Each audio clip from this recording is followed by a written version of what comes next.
It's over to the supreme god of music, Tom York. Hello, Jimmy.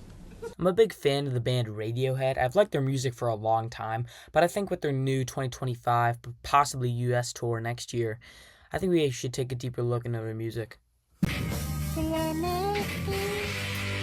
After signing to EMI in the early 1990s, Radiohead released their debut, Pablo Honey. This album's just okay. You can tell that they're a band in their early stages with great potential, just trying to figure out what they're going to do with their sound. My favorite songs off this are Blowout and Creep, which are basic, but I really do feel like it was just a warm-up to get ready for their next record, The Bends. This album off the bat is already an insane improvement over the before-mentioned Pablo Honey. The track list is much more consistent with the opener Planet Telex, High and Dry, of course the famous Fake Plastic Trees, which the group actually wrote after seeing Jeff Buckley live in concert. However, my favorite song on this album would have to be Black Star. The playing on it is just so great. I love every second of it. No second of it is wasted, and it is by far the definitive track off this record for me. But I still saw this as a prelude to their next album, the beautiful yet sad, OK Computer. This album is gorgeous. This is genuinely one of the best 90s albums of all time.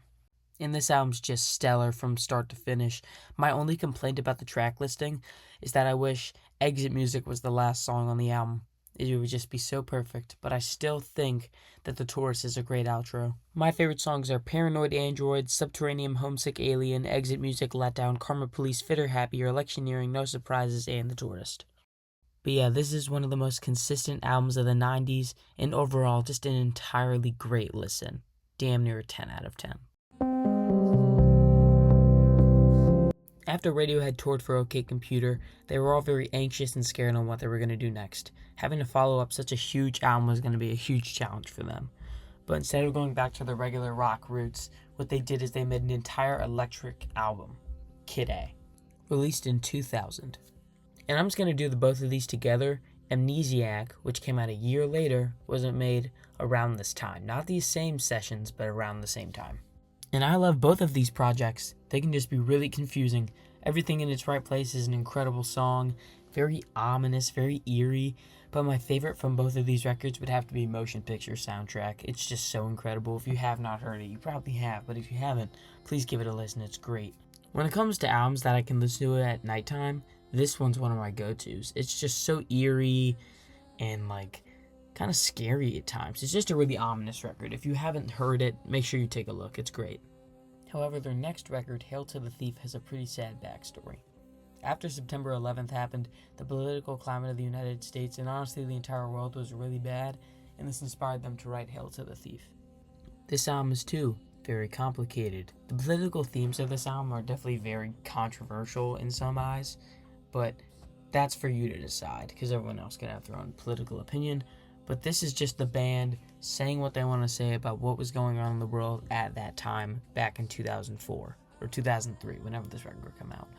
But this thing is just, once again, very confusing. 2 + 2 = 5 is a great opener. Sail to the Moon. We Suck Young Blood is cool. And then They're There, which is the video you're watching right now.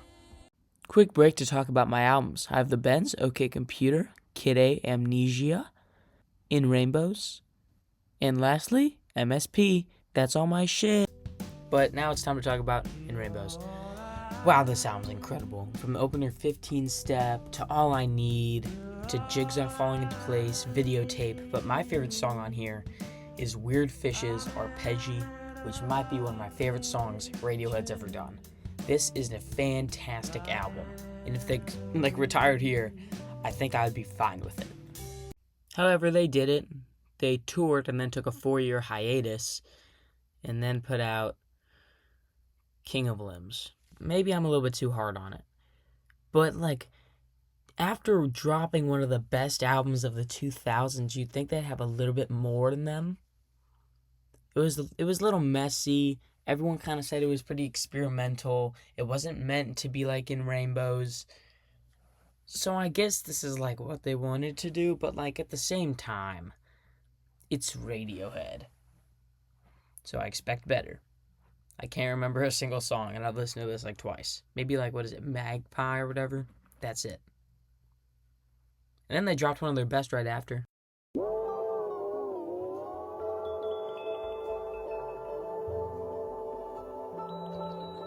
In 2016, Radiohead released A Moon-Shaped Pool.